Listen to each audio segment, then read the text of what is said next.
gobierno ha dicho que la reforma al sistema de pensiones se podría ingresar al Congreso durante la última semana de octubre o la primera semana de noviembre. No se han aventurado en entregar alguna fecha. Lo que así se ha dicho por parte de la ministra vocera de Gobierno, Camila Vallejo, es que se terminaría con el modelo de las AFP. Vamos a hablar de este tema, ver qué se viene en materia de reforma de pensiones con el diputado Andrés Giordano, integrante de la Comisión de Trabajo de la Cámara. ¿Cómo está, diputado? Muchas gracias por estar con nosotros.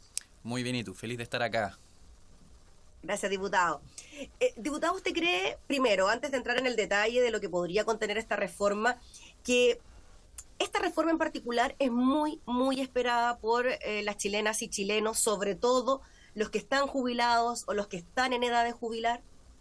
Sí, efectivamente me parece que es una de las reformas estructurales más relevantes de los últimos tiempos. Es además un anhelo de larga data, ¿no? Uno se puede recordar movilizaciones por ahí por el año 2016 en que millones de personas marcharon a lo largo de todo Chile en contra del sistema de AFP en esa época, ¿no? Que se veía además como una buena parte responsable de lo que significaba el diagnóstico que hasta el día de hoy se sostiene, que es que tenemos un sistema que de pensiones tiene poco, de miseria tiene mucho, pero de negocio también tiene mucho, ¿no? Y de hecho, hoy día, ayer aparecía en el Diario Financiero una noticia que me causó preocupación, ¿no? A propósito que estamos debatiendo sobre esta materia, y es que precisamente las tres administradoras norteamericanas, entre las que está Principal, MetLife, están incluso advirtiendo y haciendo gestiones con la Embajada de los Estados Unidos, anunciando que de aprobarse la reforma, porque efectivamente le pone fin al modelo de AFP como lo conocemos, ellas denunciarían al Estado chileno en el fondo por incumplir tratados internacionales, ¿no? Como que siempre riesgo que uno a veces cree que no es tan cierto.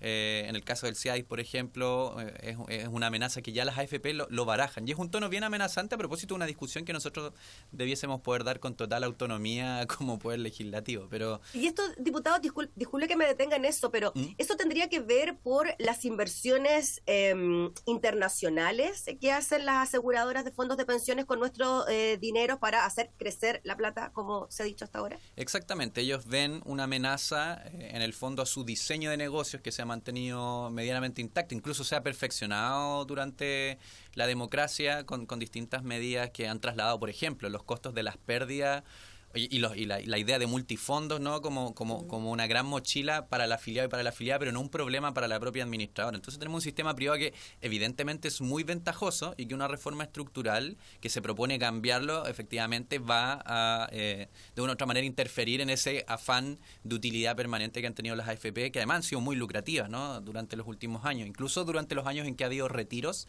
de los fondos de pensión, que mucha gente pensó que con eso se le hacía daño a las AFP. La verdad es que las AFP tuvieron mayores utilidades, ha sido todo un beneficio para las administradoras, la mayoría de ellas internacionales.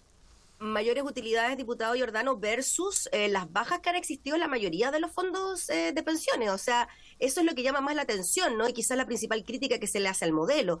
Cuando tenemos ganancias para las aseguradoras, estas no se traducen en ganancias para los aseguradores, y las pérdidas las concretan solo quienes pertenecemos al sistema de AFP y no para las empresas que las controlan. Exactamente, es un negocio redondo, y eso es porque lo que tenemos es un modelo que está diseñado para el lucro. Tenemos muy poco de sistema de pensiones, sí tenemos una suerte de fondo de inversión, y es muy rentable para las AFP, por un lado, que tienen utilidades permanentes en base a las comisiones que le cobran a las y los trabajadores permanentemente, independiente de si suben o bajan los fondos. Como tú viste hace poquito, todos los fondos cayeron, incluyendo el que perdió todo lo que había acumulado los 12 meses anteriores, pero las AFP tuvieron ganancias brutales, y eso se va a mantener en la medida que tengamos un sistema que funciona como un fondo de inversión. Ganan las AFP, pero también hay otros actores que ganan y que también tengo la sensación que van a ser muy importantes en este debate, porque probablemente también van a tener una oposición, que son el gran empresariado en Chile, que es quien invierte con los fondos previsionales a un precio de huevo, básicamente. Adquieren capital muy, muy, muy barato para poder expandir sus negocios que no podrían obtener por otras vías, por ejemplo, a través de las vías bancarias. Oiga, diputado, y cuando se dice que además de una reforma al sistema de pensiones con la eliminación de las AFP, lo que podría ocurrir es problemas económicos, problemas en la economía interna de nuestro país, precisamente por lo que usted nos comentaba, de que las platas de nuestras cotizaciones previsionales se utilizan para inversiones. ¿Cómo ve usted eso? Bueno, yo creo que de la mayoría de las preocupaciones, que yo diría son más especulaciones que cualquier otra cosa, ¿no? Porque efectivamente existen un sinnúmero de alternativas de modelos de pensiones que se enmarcan dentro de la lógica de la seguridad social, que tiene ciertos principios que están reconocidos internacionalmente, entre los que está la universalidad, la suficiencia, la solidaridad, entre otros, la sostenibilidad.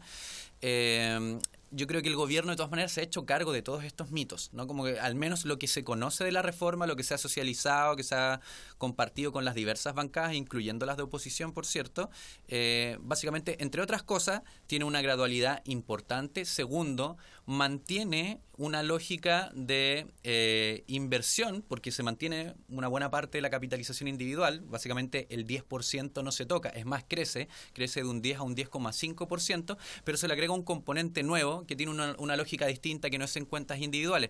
Pero en el fondo los recursos que actualmente se utilizan por la vía de inversión en el mercado de capitales, eso sigue funcionando, ¿no? Y va a ser la misma lógica para hacer rentar esos fondos, para que básicamente la gente acumule más plata de la que ahorra por su propio esfuerzo y por su propio trabajo, pero se le agrega un pilar muy interesante que es un 6% en base al ahorro colectivo, que la gracia que tiene es que permite hacer varias cosas, pero de las más relevantes están una, disminuir las brechas de género, es decir, atender que en Chile tenemos un problema importante, sobre todo con lagunas previsionales y acceso al mercado laboral, principalmente para mujeres, y por algo las pensiones de las mujeres son mucho más bajas que las de los hombres.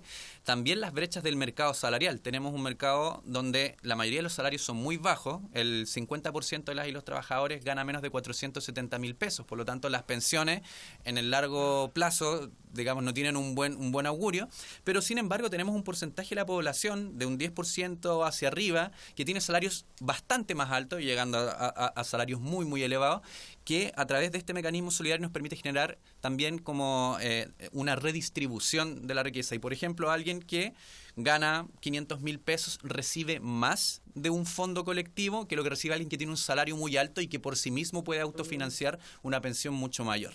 Entonces, ahí hay un par de cosas que son bien innovadoras, bien interesantes, pero que vienen de modelos además que aplican en Europa. Tampoco se está inventando la rueda con esto, pero se está garantizando el objetivo principal de cualquier modelo de pensiones, que es subirlas.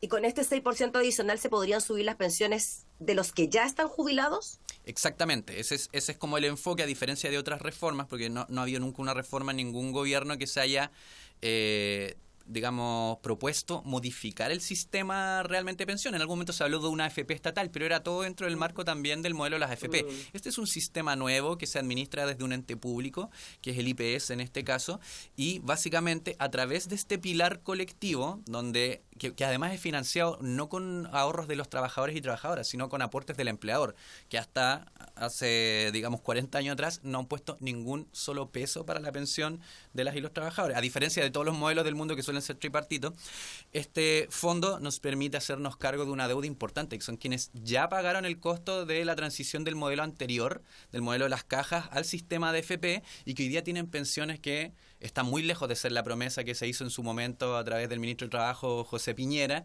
y tienen pensiones muy miserables, y también todos los jubilados que vinieron con posterioridad, que fueron además captando rentabilidades muchísimo menores que las rentabilidades de oro de las AFP, que en su momento en los años 80 y 90 fueron casi 3-4 veces lo que hoy día estamos viendo en el mercado, que tenemos una rentabilidad que no supera el 3-4%, y siguen a la baja. Entonces nos permite hacernos cargo de los jubilados y jubiladas de hoy, no 40 años plazo como se han propuesto la mayoría de las reformas. Diputado, le quería preguntar por las críticas que han existido de parte de la oposición sobre supuesta inexistencia de trabajo prelegislativo en esta reforma. A ver, primero yo creo que eso es una acusación falsa. Lo que más ha habido, y creo que el gobierno ha dado muchas muestras de aquello en toda su tramitación legislativa, en diversos proyectos, no solo en en la reforma tributaria, también cuando fue la discusión por el salario mínimo, ha habido mucho diálogo social, tripartito, con actores académicos, políticos, con el mundo del empresariado, con sindicatos, en razón de resolver los nudos críticos de diversas reformas. Lo mismo está pasando con 40 horas. Entonces, yo creo que ha habido mucho trabajo, y es por eso que el gobierno también está presentando una propuesta que tiene cierto grado de concesiones también de ciertos temas que han sido importantes para los diversos sectores políticos, tanto de oposición como de centro y obviamente de oficialismo. Pero lo que sí a mí me preocupa, ¿no?, en torno a este tipo de críticas, y que uno lo ve también con otros proyectos donde parece que hay más una voluntad de obstruccionismo, es que no estemos debatiendo el fondo relevante de una reforma de pensiones, que es mejorar sustantivamente lo que hoy día están recibiendo jubilados y jubiladas y lo que van a recibir el día de mañana. Entonces, cuando aparecen algunos conceptos medios abstractos, como y nos ha tomado mucho tiempo en sala, incluso propiedad, heredabilidad, libertad de elegir, que son cosas que están incorporadas en la reforma, producto de todas estas visiones, yo sí creo que es importante decirle a la gente cuáles de esos conceptos abstractos mejoran su pensión y que discutamos sobre esa base. Yo creo que si alguien tiene una propuesta distinta que mejora aún más las pensiones, que genera también mecanismos tripartitos que sean sostenibles, pero que efectivamente se hagan cargo de lo que tiene que hacer un sistema de pensiones, que es entregar pensiones decentes, nosotros y nosotras tenemos que estar abiertos a discutirlos. Pero no nos centremos en los conceptos, centrémonos en el resultado, que es una reforma de pensiones que le cambie la vida a quienes después de una vida de trabajo lo único que esperan es sentir júbilo, y actualmente con las miserables pensiones que tienen, la verdad es que yo me imagino que solo se siente frustración. Muy bien, pues diputado Giordano, le agradecemos enormemente por el contacto para hablar de este tema y estaremos muy atentos al ingreso de esta reforma de pensiones, que lo más probable pase precisamente por la comisión que usted integra, que es la Comisión de Trabajo. Así que muchas gracias por su tiempo, que esté muy bien. Un abrazo, muchas gracias. Chao, chao. Gracias. El diputado hablando entonces sobre la próxima reforma de pensiones que será tramitada en el Congreso Nacional.